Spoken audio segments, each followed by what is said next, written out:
Stop your dog, sir. I have to do poetry, and this is never easy with a dog barking in the fucking background.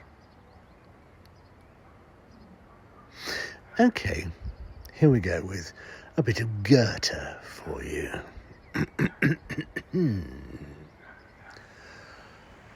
Spirits over the waters, with a dog barking in the background.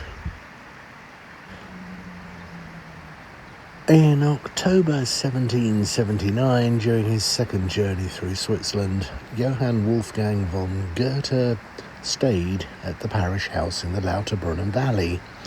Standing at the base of the spectacular Staubbach Falls, he watched the water plummet nearly 300 metres from the sheer cliffs here, completely dissolving into clouds of mist and spray, Staub meaning dust in German, before hitting the valley floor.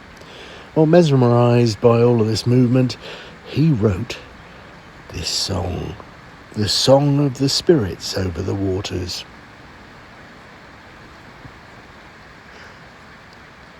The soul of man is like water.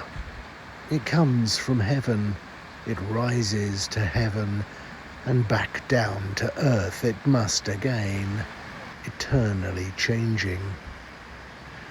When from the high sheer wall of rock the pure jet streams, it gently dusts down on the smooth stone in waves of clouds, and lightly embraced, undulates, veils, softly murmuring down to the deep.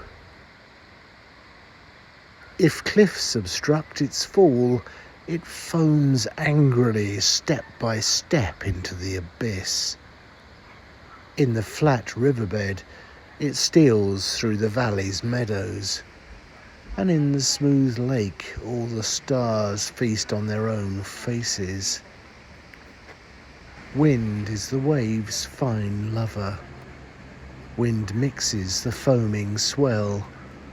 From the bottom of the lake, soul of man, how the water you are.